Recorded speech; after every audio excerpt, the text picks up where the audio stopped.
14 বছরের শিশু আজিজা রহিমজাদা কাবুলের কাছের এক আশ্রয় শিবিরে সব শিশু লেখাপড়ার ভার ওর কাঁধে। আফগান এই শিশুটি মনোনীত হয়েছে এবারের আন্তর্জাতিক শিশু শান্তি পুরস্কারের জন্য।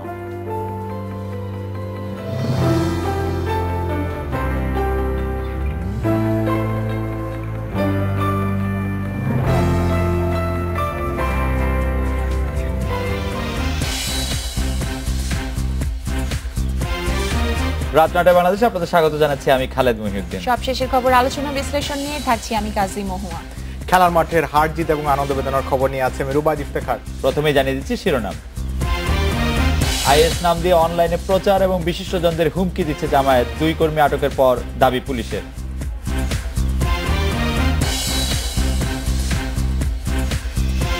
ছাত্রী ধর্ষণের মামলায় ভিকারুন্নেসার শিক্ষক পরিমল জয়ধরের যাবজ্জীবন কারাদণ্ড, দুর্বল তদন্তে আদালতের অসন্তোষ। ব্যাটে বলে চেনা সাকিবের রংপুরের কাছে ঢাকার 69 রানের বড় হার।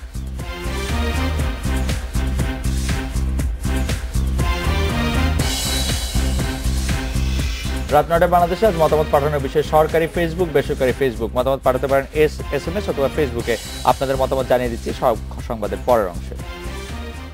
অধ্যাপক আনিসুজ্জামান, মুনতাসির মামুন সহ বিশিষ্ট নাগরিকদের ফোনে হত্যার হুমকি দেওয়ার অভিযোগে এক জামায়াত কর্মীকে গ্রেপ্তার করেছে পুলিশ। জামায়াতের এই কর্মী নিজেকে আইএস সদস্য দাবি করে আতঙ্ক ছড়ানোর চেষ্টা করেছিলেন। এছাড়া অনলাইনে আইএস এর নামে প্রচার চালানোর অভিযোগে এক শিবির কর্মীকেও গ্রেপ্তার করেছে পুলিশ। সিলেটের ছাতকের একটি মাদ্রাসার শিক্ষক ও জামায়াত কর্মী আব্দুল হক আসল রাজনৈতিক পরিচয় গোপন করে নিজেকে আইএস সদস্য দাবি করে নানান অপকর্ম চালাচ্ছিলেন। পুলিশের দাবি, ফেসবুকে ভুয়া আইডি খুলে অধ্যাপক আনিসুজ্জামান সহ কয়েকজনকে হত্যার হুমকি দেন তিনি। মোবাইল ফোন স্পুনিং করেও হত্যার হুমকি দিয়ে খুদে বার্তা পাঠাচ্ছিলেন তিনি। শিক্ষাবিদ আনিসুজ্জামান ছাড়াও অধ্যাপক মোহাম্মদ জাফর ইকবাল, সাবেক আইনমন্ত্রী শফিক আহমেদ, অর্থমন্ত্রী আবুল মাল আব্দুল মুহিত, কৃষিমন্ত্রী মতিয়া চৌধুরী সহ অনেককেই হত্যার হুমকি দেন বলে দাবি করেছে পুলিশ। 3টি ফোন নাম্বার ব্যবহার করে এই হুমকি প্রদান করা হয়েছিল। তো এই 3টি ফোন নাম্বারের ব্যক্তিদেরকে শনাক্ত করার পর দেখা যায় যে এরা আসলে তারা করেনি, তাদের ফোন নাম্বার স্পুফিং করে, আধুনিক প্রযুক্তির সাহায্যে স্পুফিং করে অন্য এক ব্যক্তি, যার পরবর্তীতে অনুসন্ধানে জানা যায় যে তার নাম আব্দুল হক। এদিকে রাজধানীতে নাহিদ হোসেন আইএসের লোগো সহ ইসলামিক স্টেট দাওলা আল ইসলামিয়া নামে একটি ফেসবুক পেজের অ্যাডমিন। ফেসবুকে আইএসের পক্ষে প্রচারণা চালাতেন কথিত জিহাদি জন নামে। খিলাফতের সৈনিকের ক্যাপ্টেন হিসাবে, খিলাফতের ক্যাপ্টেন হিসাবে নিজেকে দাবি করে এই ফেসবুকে লেখালেখি করত। তো আপনারা অনেকে অবগত আছেন যে ইসলামিক স্টেটের নামে যে সমস্ত দায় স্বীকার ইত্যাদি ইত্যাদি সেইগুলো তার এই ফেসবুক আইডি থেকেও প্রকাশ হতো। গোয়েন্দাদের ধারণা, আইএস নামে প্রচারণা ও বিশিষ্ট নাগরিকদের হত্যার হুমকি দেওয়ার পেছনে জামায়াত শিবির জড়িত। দেশ অস্থিতিশীল করার ষড়যন্ত্রের অংশ হিসেবেই এই কাজ করছে তারা। আসমামিতা, ইন্ডিপেন্ডেন্ট নিউজ। এক সপ্তাহ ধরে বাংলাদেশে বন্ধ আছে ফেসবুক, ভাইবার সহ ইন্টারনেট ভিত্তিক বিভিন্ন সামাজিক যোগাযোগ মাধ্যম। এগুলো আর কতদিন বন্ধ থাকবে সে বিষয়ে সিদ্ধান্ত নেয়নি সরকার। ডাক ও টেলিযোগাযোগ প্রতিমন্ত্রী তারানা হালিম বলছেন, জননিরাপত্তার দিকে সবচেয়ে বেশি জোর দিচ্ছে সরকার। তিনি জানান, আশঙ্কা দূর হলেই এগুলো খুলে দেওয়া হবে। অবশ্য প্রক্সি সার্ভারের মাধ্যমে অনেকেই ব্যবহার করছেন এসব মাধ্যম। বাংলাদেশে ইন্টারনেটে সামাজিক যোগাযোগ মাধ্যম ব্যবহারকারীর সংখ্যা এখন প্রায় 2 কোটি। এর মধ্যে বেশিরভাগের প্রথম পছন্দ ফেসবুক। জনপ্রিয়তা রয়েছে হোয়াটসঅ্যাপ, ভাইবারের মতো মাধ্যমগুলোরও। তবে গত বুধবার মানবতা বিরোধী অপরাধী সালাউদ্দিন কাদের চৌধুরী ও আলী আহসান মুজাহিদের ফাঁসির রায় পুনর্বিবেচনার আবেদন খারিজের পর থেকেই বাংলাদেশে বন্ধ রয়েছে এসব মাধ্যম। কবে নাগাদ আবার এগুলো খুলে দেয়া হবে তা নিশ্চিত করে বলছে না কর্তৃপক্ষ। আকস্মিক এই যোগাযোগ বিচ্ছিন্নতার প্রভাব পড়ছে বিভিন্ন ক্ষেত্রে। ঘনিষ্ঠজনের সাথে যোগাযোগ, গ্রুপ চ্যাটে ক্লাস পরীক্ষার রুটিন শেয়ার সহ শিক্ষা কার্যক্রম ব্যাহত হচ্ছে অনেকের। এমনকি অনেক ব্যবসাতেও নেমেছে ধস। ইন্টারনেটের যে আপনার সিস্টেম ব্যবহারটা, সেটাতেই একটা ব্যাঘাত ঘটছে। এছাড়া যা করতে পারছে ওগুলো আসলে ফেসবুক ছাড়া একেবারেই মনে হচ্ছে শূন্য। তখন ওয়াইফাই জোন অ্যাভেলেবল থাকার কারণে আমরা সবকিছু অনলাইনে করতাম, ফেসবুক, ভাইবার, মেসেঞ্জার, এগুলোতে সব ডিসকাশন হতো। ফেসবুক, মেসেঞ্জার সবকিছুই আসলে আমরা অনেক মিস করছি। এগুলোর মাধ্যমে আমরা আমাদের যে কোনো গ্রুপ ডিসকাস অথবা ক্লাসের রুটিন সবকিছু আজকাল শেয়ার করি এবং যে কোনো ফাইল টাইল সবকিছু আমরা ইনবক্সে অ্যাটাচ করি। আমরা চ্যারিটি কনসার্টের প্রচারণা করব, সেই প্রচারণার সুযোগটা আমাদের সবচেয়ে বেশি দরকার ছিল এই ফেসবুকের, আমরা সেই ফেসবুকের সুযোগটাই পাচ্ছি না। ডাক ও টেলিযোগাযোগ মন্ত্রী তারানা হালিম স্বীকার করেছে এসব সমস্যার কথা, তবে তিনি বলছেন দেশের নিরাপত্তাকে আপাতত সবচেয়ে বেশি গুরুত্ব দিচ্ছে সরকার। নিরাপত্তা নিশ্চিত হয়েছে, এটা যখন স্বরাষ্ট্র মন্ত্রণালয় নিশ্চিত হবেন, স্বরাষ্ট্র মন্ত্রণালয় নিশ্চয়ই আমাদের বলে দেবে এবং নিশ্চয়ই তাদের বলে দেওয়ার সঙ্গে সঙ্গে আমরা এক মুহূর্ত বিলম্ব করব না খুলে দিতে। ডাক ও টেলিযোগাযোগ প্রতিমন্ত্রী বলছেন নারীর প্রতি সহিংসতা অথবা হয়রানিমূলক তৎপরতা নিয়ন্ত্রণে শিগগিরই ফেসবুকের সঙ্গে একটি চুক্তি করতেও আগ্রহী সরকার। Marufa Rahman, Independent News, Dhaka.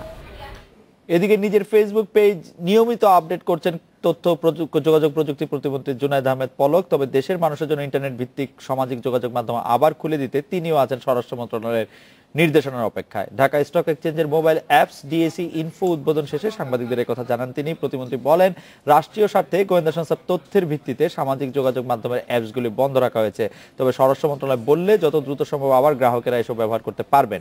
অনুষ্ঠানে ঢাকা স্টক এক্সচেঞ্জে বিনিয়োগকারীদের বিভিন্ন সেবা দিতে একটি মোবাইল অ্যাপস চালু করা হয়।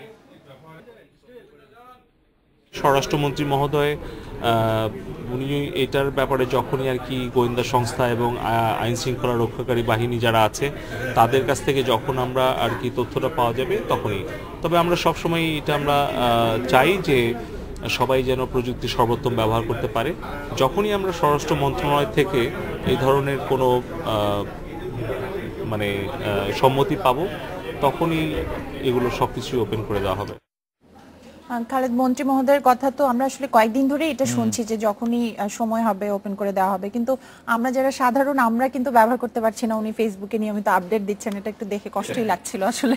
না কষ্ট না, ব্যাপারটা বোধহয় হিংসা লাগছিল, কিন্তু আমি আসলে ফেসবুকটাকে এরকম দেখতে চাই যে আমি জানি না, মানে এটা তো একটা নিশ্চয়ই কারণ ছিল স্বরাষ্ট্র মন্ত্রণালয় এটিকে বন্ধ করে দেওয়ার জন্য, যে স্বরাষ্ট্র মন্ত্রণালয় আশঙ্কা করছিল যে এত বিপুল ইউজার যেখানে সেখানে নানা ধরনের নাশকতা এটি হতে পারে, কিন্তু সেটি আপনি যেরকম বলছিলেন যে কবে এটির আসলে শেষ হবে সেটির একটা জানা থাকা দরকার।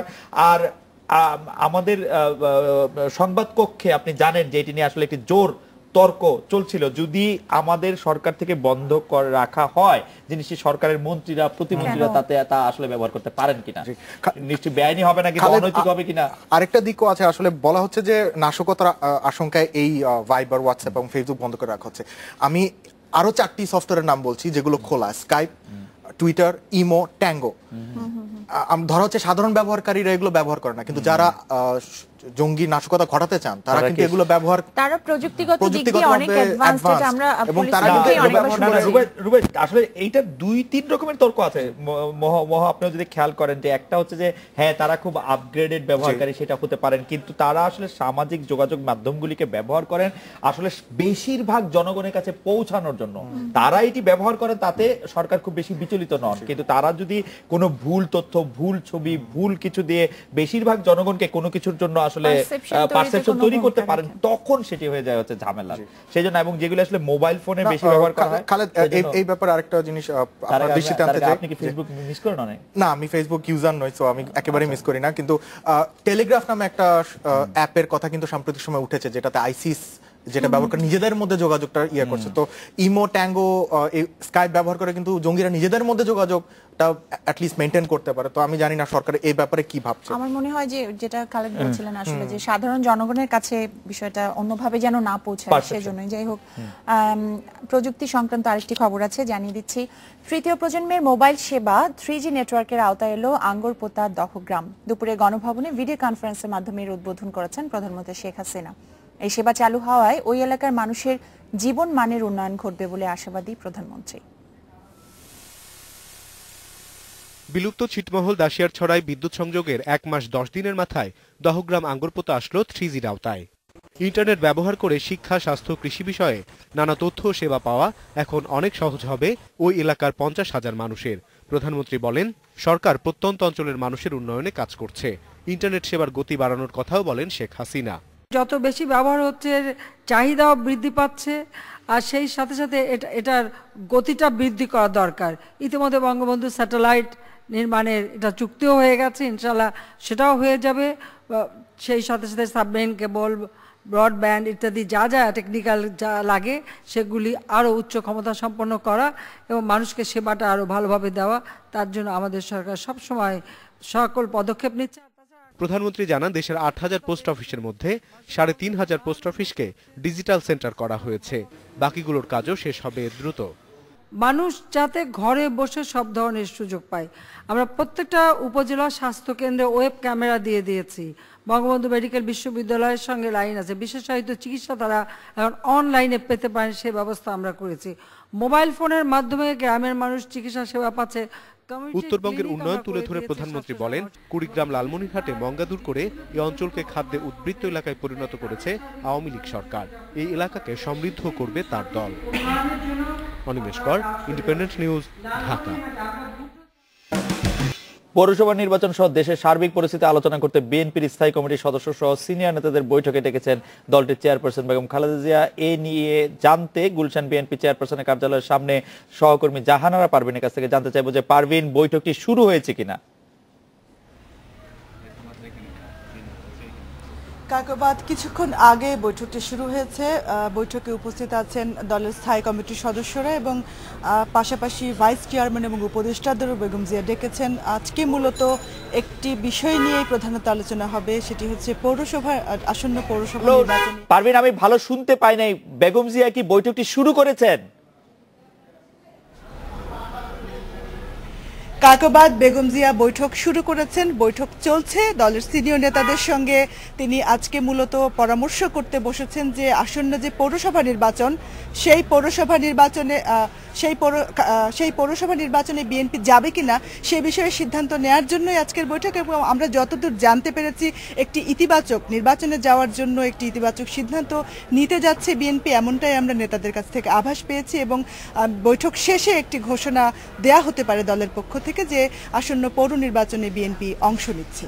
সিনিয়র নেতাদের মধ্যে কার সঙ্গে আপনার কথা হলো বৈঠক শুরু হওয়ার ঠিক আগে আগে? আপনি কাকে পেয়েছেন ওখানে? আর বাই দ্য ওয়ে, আমি খালেদ বলছি। পারবেন? দলের স্থায়ী কমিটির সদস্য আসম হান্নান শাহ এবং স্থায়ী কমিটির আরেকজন সদস্য ব্যারিস্টার মওদুদ আহমেদের সঙ্গে কথা বলেছি। তারা যতটা আভাস দিয়েছেন যে বেগম জিয়াই চূড়ান্ত সিদ্ধান্ত নেবেন, কিন্তু তারা মনে করছেন যে বিএনপির এখনকার যে নিষ্ক্রিয়তা, যে তাদের কোনো রকম কর্মসূচি নেই এবং নেতাকর্মীরা অনেকে জেলে, অনেকে আটক, অনেকে আত্মগোপনে, এই যে একটি পরিস্থিতি, এ থেকে বেরিয়ে এসে নিশ্চিত করে কোনো কিছু জানতে পারলে আপনি নিশ্চয়ই আমাদেরকে জানিয়ে দেবেন। আমরা একটি বিরতি নিচ্ছি। রাত 9:20 আমরা ফিরে এলাম রাত 9টায় বাংলাদেশে। ছাত্র ধর্ষণের দায়ে ভিকারুন্নেসা নূন স্কুল অ্যান্ড কলেজের শিক্ষক পরিমল জয়ধরকে যাবজ্জীবন কারাদণ্ড দিয়েছেন আদালত। এই মামলায় পুলিশের তদন্ত দুর্বল ছিল বলে রায় পর্যবেক্ষণে বলেছেন বিচারক। ঘটনার প্রায় 4 বছর পর এই রায় ঘোষণা করেন ঢাকার নারী ও শিশু নির্যাতন দমন ট্রাইব্যুনালের বিচারক মোহাম্মদ সালেউদ্দিন। 2011 সালে 10ম শ্রেণীর এক ছাত্রীকে ধর্ষণের অভিযোগ ওঠে ভিকারুন্নেসার শিক্ষক পরিমল জয়ধরের বিরুদ্ধে। এ ঘটনার ভিডিও চিত্র ছড়িয়ে দেওয়া হয় অনলাইনে। পরে ছাত্রীদের তীব্র আন্দোলনের মুখে বরখাস্ত হন এই স্কুল শিক্ষক। ওই বছরেই পরিমল সহ 3 জনের বিরুদ্ধে মামলা করেন ছাত্রীর বাবা। গ্রেপ্তার হন পরিমল। মামলার বিচারে পরিমলের বিরুদ্ধে সাক্ষ্য দিয়েছেন 28 জন। 2.5 বছরের বেশি সময় ধরে বিচার চলার পর ধর্ষককে সর্বোচ্চ সাজা যাবজ্জীবন কারাদণ্ড দিলেন আদালত। এ সময় পুলিশের তদন্ত দুর্বল ছিল বলে উল্লেখ করেন বিচারক। তদন্তে দুর্বলতা ছিল, মাননীয় আদালত বলেছেন। আসামিকে যাবজ্জীবন 6 মাসের কারাদণ্ড, অনাদায় 50,000 টাকা জরিমানা প্রদান করেছেন। তবে আসামি পক্ষের আইনজীবীর দাবি, অভিযোগকারী ছাত্রীকে ধর্ষণ করেননি পরিমল। সাজার বিরুদ্ধে উচ্চ আদালতে যাওয়ার কথাও জানান তিনি। আমরা মনে করি এটা খালাসের মামলা। আদালত যদি আমাদের ডিফেন্সটা যদি বিবেচনায় আনতো তাহলে অবশ্যই খালাস দেওয়া উচিত ছিল ওনার। আমরা এই রায়ের বিরুদ্ধে ন্যায় বিচারের জন্য আমরা উচ্চতর আদালতে, মহামান্য হাইকোর্টে আমরা আপিল করব। রায়ে জরিমানার 50,000 টাকা অভিযোগকারী ছাত্রীর কাছে দিতে বলেছেন আদালত। Nadim Mahmud, Independent News, Dhaka. কর্মস্থল এবং শিক্ষাঙ্গনে নারী নিপীড়ন চলছে। পরিসংখ্যান ব্যুরো বলছে প্রতি 4 জনের 3 জন নারী যৌন হয়রানি সহ শারীরিক ও মানসিক নিপীড়নের শিকার। এর প্রতিকারে আদালতের সুনির্দিষ্ট নির্দেশনা থাকলেও তার বাস্তবায়ন নেই। কর্মস্থল এবং শিক্ষাঙ্গনে নারী এবং শিশুদের যৌন হয়রানি প্রতিরোধে করণীয় ঠিক করে দিয়েছে হাইকোর্ট, কিন্তু 6 বছরেও বাস্তবায়ন হয়নি উচ্চ আদালতের নির্দেশনা। নির্যাতন প্রতিরোধ কমিটি গঠন হয়নি বেশিরভাগ প্রতিষ্ঠানেই। সরকারি কিছু বিশ্ববিদ্যালয়ে এই কমিটি থাকলেও নেই এর কার্যকারিতা। যখন এই ধরনের কমপ্লেন আসে তখন আমরা লক্ষ্য করি যে কমিটিটা বসে, কিন্তু কমিটির সামনে যেটা থাকে না সেটা হচ্ছে একটি নীতিমালা। এবং কেন জানি প্রশাসনের পক্ষ থেকে এই নীতিমালা তৈরি করার জায়গায় একটা ঠান্ডা ঠান্ডা ভাব। 2009 সালের 14 অক্টোবর দেয়া রায়ে বলা হয় কেবল শারীরিক নয়, যৌন নির্যাতনের আওতায় পড়বে মানসিক নিপীড়নও। ইফটিজিং আর যৌন হয়রানি একই ধরনের অপরাধ বলেও মন্তব্য করা হয় রায়ে। আইনজীবী জ্যোতির্ময় বড়ুয়া মনে করেন আইনের পাশাপাশি নিপীড়ন রোধে সামাজিক প্রতিরোধও জরুরি। ইন্ডিকেশনটা হচ্ছে আপনি অ্যাজ কুইকলি অ্যাজ পসিবল এই ডাইরেক্টিভসগুলোকে ইমপ্লিমেন্টেশনের জন্য প্রপার আইন তৈরি করবেন। আমি মনে করি যে এই আইন তৈরি করার জন্য যে বিশাল এফোর্ট দেওয়া দরকার, খুব বড় রকমের সময় নিয়ে চিন্তা করা দরকার, তাও কিন্তু না। সরকারি পরিসংখ্যান বলছে শিক্ষাঙ্গন এবং কর্মস্থলে নির্যাতনের শিকার হন 70%-এরও বেশি নারী। এদের মধ্যে 16% ক্ষেত্রে নির্যাতন শারীরিক আর 30% মানসিক এবং একই পরিমাণ নারী যৌন নির্যাতনের শিকার। হচ্ছে না একেবারে তা না। এই বিশ্ববিদ্যালয়ে যে কয়েকজন শিক্ষককে কিন্তু তাদের কাজ থেকে অব্যাহতি দেওয়া হয়েছে এবং বেশ কয়েকজনের ক্ষেত্রে সেটা পদক্ষেপ নেওয়া হয়েছে, কিন্তু যত দ্রুত গতিতে হওয়া দরকার, যত বেশিভাবে হওয়া দরকার সেটা হচ্ছে না। নারী অধিকার কর্মীরা বলছেন বেশিরভাগ ক্ষেত্রেই নির্যাতিতরা প্রতিবাদ না করে সয়ে যান যন্ত্রণা, আর বিচারহীনতার কারণেই কমছে না নির্যাতন। Mahmuda Moumita, Independent News, Dhaka. রুবাই ইফতেখারের কাছে যাচ্ছি খেলাধুলার খবরের জন্য। খালেদ, এই মুহূর্তে বিপিএল এর একটি খেলা চলছে কুমিল্লা এবং বরিশালের। কুমিল্লা সুবিধাজনক অবস্থায় আছে, আপনি দেখছিলেন, আমিও দেখছিলাম যে 36 রান দরকার আর কুমিল্লা জিততে মহুয়া। সেই খবরগুলো জানাবো, তার আগে একটা বিরতি নিচ্ছি, আর যখন ফিরবো তখন অন্যান্য সংবাদের সাথে আরো যা থাকবে। নাগপুরে 215 রানে অল আউট ভারত, 11 রান তুলতে 2 উইকেট নেই সাউথ আফ্রিকার।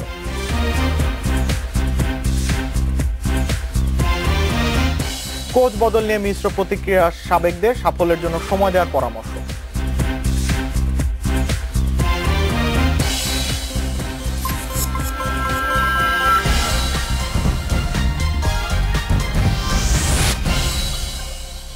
এবারে বিপিএল এ উজ্জ্বল জাতীয় দলের তারকা ক্রিকেটাররা সাকিব, তামিম, মাশরাফি, মাহমুদুল্লাহ আলামিন প্রত্যাশা মেটাচ্ছেন। পাশাপাশি উঠতি ক্রিকেটার সাকলাইন, সুভাষিস, ইয়াসির আলীরাও নিয়মিত পারফর্ম করছেন। ঘরোয়া ক্রিকেটারদের এমন পারফরমেন্সে মুগ্ধ বিসিবি প্রধান। বিপিএল এর এখন পর্যন্ত সবচেয়ে উল্লেখযোগ্য বিষয় হচ্ছে অত্যন্ত কম্পিটিটিভ ম্যাচ হচ্ছে, টিমগুলো মোটামুটি সকলেই ব্যালেন্সড। দ্বিতীয়ত আমাদের লোকাল কয়েকটা প্লেয়ার সুপার, তাদের পারফরমেন্সের মাধ্যমে কিন্তু একটা নিশ্চিত জেতা ম্যাচকে তারা হারিয়ে দিচ্ছে, একটা দল বা একটা হারা ম্যাচকে তারা জিতিয়ে দিচ্ছে। এই জিনিসগুলো ভালো লাগছে। আইসিসি নারী ওয়ার্ল্ড টি20-র বাছাই পর্বে অংশ নিতে বৃহস্পতিবার থাইল্যান্ড যাচ্ছে বাংলাদেশ দল। আজ অফিসিয়াল ফটো সেশন ছিল জাহানারার দলের। বাছাই পর্বে অংশ নেবার জন্য জাহানারা আলমকে অধিনায়ক ও আয়েশা রহমানকে সহ অধিনায়ক করে বিসিবি 14 সদস্যের দল ঘোষণা করেছে সোমবার। আগামী 28 নভেম্বর থেকে ব্যাংককে 8 দলকে নিয়ে শুরু হবে বাছাই পর্ব। এই গ্রুপে বাংলাদেশের সঙ্গী পাপুয়া নিউ গিনি, স্কটল্যান্ড ও স্বাগতিক থাইল্যান্ড। 28 নভেম্বর বাংলাদেশের প্রতিপক্ষ থাইল্যান্ড।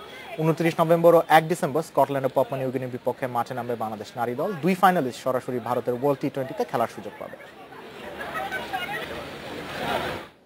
নাগপুর টেস্টের প্রথম দিন শেষে 204 রানে পিছিয়ে আছে সাউথ আফ্রিকা। ভারতে 215 রানের জবাবে ব্যাট করতে নেমে 2 উইকেটে 11 রানের দিন শেষ করেছে প্রোটিয়ারা।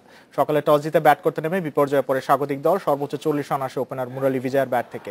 রবীন্দ্র জাদেজা করেন 34 আর ঋদ্ধিমান সাহা আউট হন 32 রান করে। 215 রানে অল আউট হয় ভারত। সাউথ আফ্রিকার হয়ে সাইমন হারমান 78 রানে 4টি ও মর্নে মর্কেল 35 রানে 3 উইকেট নেন। সিরিজে 109 ব্যবধানে এগিয়ে ভারত। আবারও কোচের বদল এসেছে জাতীয় ফুটবল দলে। ঘন ঘন এই পরিবর্তন বাফুফের তড়িঘড়ি সিদ্ধান্তে বিস্মিত সাবেকরা। আবার অনেকের মতে ফুটবলের উন্নয়নে চাই দেশীয় কোচ। বাংলাদেশ ফুটবল দলের কোচের পদ পরিণত হয়েছে মিউজিক্যাল চেয়ারে। কখনো বছর, 6 মাস বা লোপেজের ক্ষেত্রে 2.5 মাস পরেই খড়গ নেমে এসেছে জাতীয় দলের কাণ্ডারির উপর। অপরিচিত, অপ্রস্তুত একটা দলকে সাফল্য এনে দিতে লোপেজ সময় পেয়েছিলেন মাত্র 5 ম্যাচ। একেবারেই স্বল্প সময় অভিমত সাবেকদের। তাকে সময় দেওয়া উচিত ছিল অ্যাটলিস্ট 2 বছর। যে আপনি তখন আপনি এক পজিশনের প্লেয়ার আরেক পজিশনের খেলাইলেন বা নতুন প্লেয়ার ইনক্লুড করলেন, কিন্তু এখানে তো আপনার সময় নেই। এখানে যদি আপনি নতুন প্লেয়ার এক পজিশনের প্লেয়ার যদি আরেক পজিশনে খেলান, এটা আসলে টিমের জন্য ডিফিকাল্ট। দীর্ঘদিন ধরেই বাংলাদেশ ফুটবলে চলছে কোচ বদলের এই মচ্ছব। জাতীয় দলের কোচ কোনো হেলাফেলার পদ নয়, আরও চিন্তা করে সময় নিয়ে নিয়োগ দেওয়া উচিত বলে মনে করেন সাবেক ফুটবলাররা। নেওয়ার বিষয়টাও বিশ্লেষণ হয়নি, আবার বিদায় করার বিষয়টা ভালো করে বিশ্লেষণ হয়নি। আমি বলবো কিছুটা অবহেলা আছে এবং তার বিদায়ের বেলাটাও আমরা জানি না এটা কীভাবে বিশ্লেষণ করা হয়েছে। যেহেতু ম্যানেজমেন্ট কমিটি নাই, কারা বিশ্লেষণ করলো, কারা কী করলো, আমরা নেক্সট বোর্ড মিটিংয়ে হয়তো আমরা জিজ্ঞেস করতে পারি। তবে বাফুফের সিদ্ধান্তের পক্ষেও আছে মত। অনেকে বিদেশি কোচ নিয়োগের পক্ষেই নন। দেশীয় ফুটবলারদের পথপ্রদর্শকের দায়িত্বে থাকতে হবে দেশীয় কোচের হাতে। ফুটবল ফেডারেশন যে ডিসিশনটা নিয়েছে, আমি মনে করি যে এটা সময় উপযোগী একটা ডিসিশন নিয়েছে এবং দেশি কোচকে এখানে প্রোভাইড করেছে। বাংলাদেশের নতুন কোচও নিজের সামর্থ্য প্রমাণের খুব বেশি সময় পাচ্ছেন না। 23 ডিসেম্বর শুরু হচ্ছে সাফ চ্যাম্পিয়নশিপ। জাফর সালে, ইন্ডিপেন্ডেন্ট নিউজ, ঢাকা। এই ছিল আমার হাতে খেলাধুলার সবশেষ আপডেট। অন্যান্য কিছু খবর জানাবেন খালেদ এবং মহুয়া। ধন্যবাদ রুবাইদ। চামড়া ও চামড়াজাত শিল্পের আধুনিকায়ন ও উন্নয়নে কাল শুরু হচ্ছে 3 দিনের বিশেষ প্রদর্শনী। বঙ্গবন্ধু সম্মেলন কেন্দ্রে এই প্রদর্শনীর আয়োজন করা হয়েছে। বুধবার রাজধানীর একটি হোটেলে এই বিশেষ সংবাদ সম্মেলন করা হয়। চামড়াজাত শিল্প ও ফুটওয়ার শিল্পের জন্য প্রয়োজনীয় যন্ত্রপাতি, উপাদান সহ বিভিন্ন সামগ্রী নিয়ে প্রদর্শনী হচ্ছে। এবার ফিনিশড লেদার পণ্য প্রদর্শন করা হবে। তৃতীয়বারের মতো আয়োজিত এই প্রদর্শনীতে বাংলাদেশ, ভারত, চীন সহ মোট 13টি দেশ অংশ নিচ্ছে। 50টি প্যাভিলিয়ন ও 17টি স্টল থাকছে প্রদর্শনীতে। প্রতিদিন সকাল 11টা থেকে সন্ধ্যা 7টা পর্যন্ত প্রদর্শনী সবার জন্য উন্মুক্ত থাকবে। আমরা যেটা ফুটওয়্যারের আরো খবর আগে নিচ্ছে একটি বিরতি পর জানিয়ে ফিরছি। প্রথম বাংলাদেশি হিসেবে বিশ্বের 7 অঞ্চলের সর্বোচ্চ 7 পর্বত শিখর জয় করলেন ওয়াসফিয়া নাজরীন।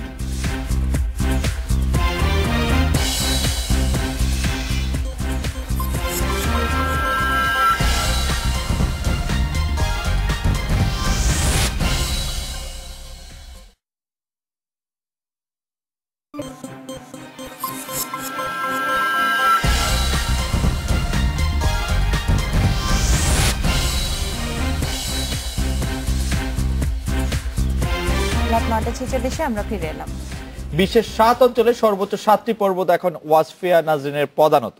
প্রথম বাংলাদেশি হিসেবে এই অর্জন এনে দিলেন ওয়াসফিয়া। 7 সামিটস মিশন পূর্ণ করতে সবশেষ তিনি উঠেছেন ওশেনিয়া অঞ্চলের সর্বোচ্চ পর্বত কার্স্টেন্স পিরামিডের শিখরে।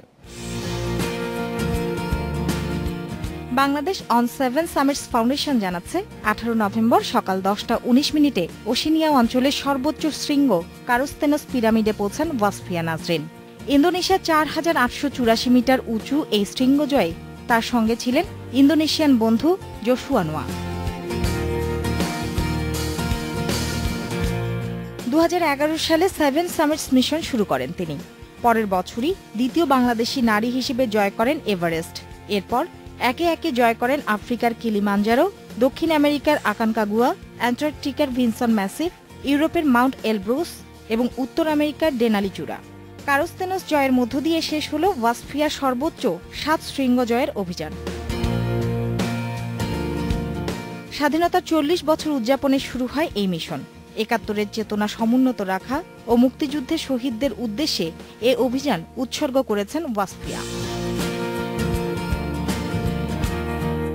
দুঃসাহসী অভিযানের মধ্য দিয়ে নারীর ক্ষমতায়নে নিজের অঙ্গীকার ও কর্মতৎপরতার জন্য ওয়াসফিয়াকে 2014 সালে বর্ষসেরা অভিযাত্রীর খেতাব দেয় national geography. Sumana Simi, independent news.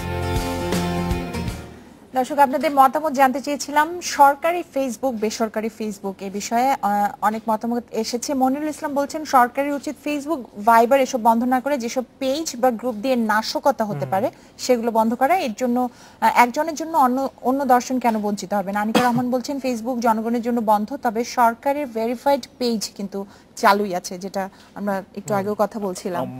সরকারের ভেরিফাইড পেজ চালু আছে কিনা জানি, মন্ত্রী প্রতিমন্ত্রীরা চালাচ্ছেন, সেটি একটি ভালো খবর যে সরকার এদিকে করছেন, কিন্তু তথ্য প্রযুক্তি মন্ত্রী নিজেই বলেছেন যে তিনি চালাচ্ছেন।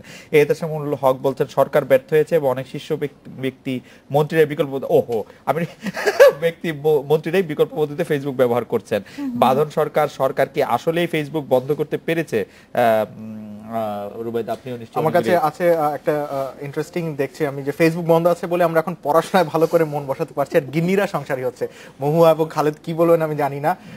তাসিবিল্লাহ বলছে সরকারের উচিত আমাদের দেশে ফেসবুক বন্ধ রাখা, তাহলে আমরা অযথা সময় নষ্ট করতে পারবো না। লিখেছেন উনি নিজেও সংসারী হবেন, আমি আশা করছি খালি শুধু গিন্নি চিন্তা না করে এবং নিজে অফিস বা বিশ্ববিদ্যালয়ে যেখানে পড়ে সেই কাজে মন দিবেন, সেটি আমরা আশা করব আর কি, যে অফিসে বসে ফেসবুক চালিয়ে। তারপর সালে তাসনিম বলছেন যারা নাশকতা করতে চায় তাদেরকে ফেসবুক বন্ধ করে দমানো যাবে না, আমরা চাই নাশকতার বিরুদ্ধে সরকারের বাস্তবসম্মত ব্যবস্থা।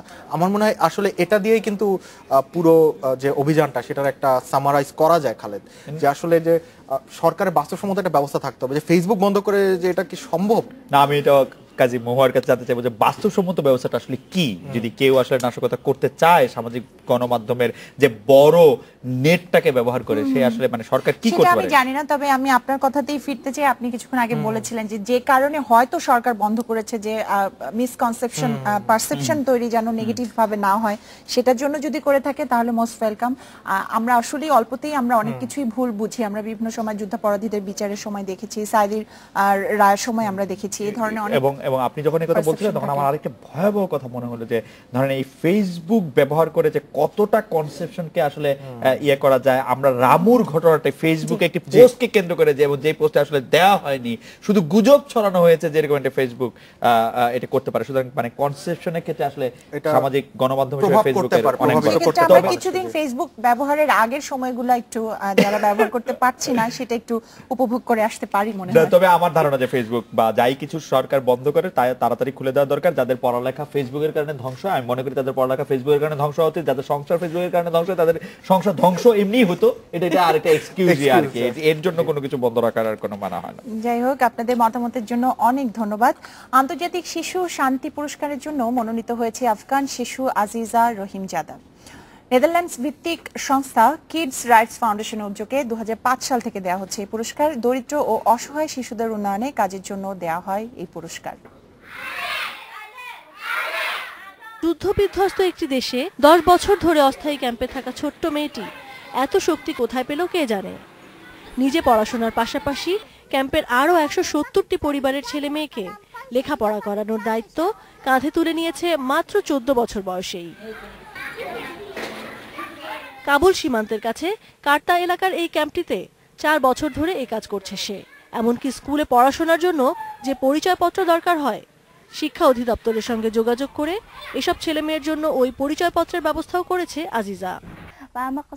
স্কুলগুলো ক্যাম্প থেকে অনেক দূরে, তাছাড়া অনেক বাবা মাই ছেলে মেয়েদের স্কুলে পাঠাতে চান না, তারা নিজেরা অশিক্ষিত, তাই সন্তানদের লেখাপড়া করানোর গুরুত্বও বোঝেন না। তাই আমি এখানে বাচ্চাগুলোকে পড়াই আর তাদের অভিভাবকদের এর গুরুত্ব বোঝানোর চেষ্টা করি। আমি আজিজাকে অনেক ভালোবাসি, ওর কাছ থেকে আমরা অনেক কিছু শিখতে পারছি। আজিজা স্বপ্ন দেখে বড় হয়ে আইনজীবী হবে আর কাজ করবে নারী অধিকার রক্ষায়। আফগানিস্তানে এখনো অনেক মানুষের অধিকার লঙ্ঘিত হচ্ছে। আমি এসব অবিচার বন্ধ করতে চাই, বিশেষত নারীর প্রতি যেসব অন্যায় করা হয় সেগুলো বন্ধ করতে চাই। গত 15 বছরে এই প্রথম কোনো আফগান শিশু এ ধরনের আন্তর্জাতিক পুরস্কারের জন্য মনোনীত হলো। দেশটিতে এখনো নিরাপত্তাহীনতা আর সামাজিক প্রতিবন্ধকতার কারণে প্রায় 20 লাখ শিশু স্কুলে যাওয়ার সুযোগ থেকে বঞ্চিত। মাহবুবা জান্নাত, ইন্ডিপেন্ডেন্ট নিউজ। এই ছিল রাত 9টায় বাংলাদেশে। শেষ করব কিউবার ঐতিহ্যবাহী মোরগ যুদ্ধের কিছু ছবি দেখে, তার আগে আমরা বিদায় নিচ্ছি। আমন্ত্রণ আমাদের পরের আয়োজনের। শুভরাত্রি।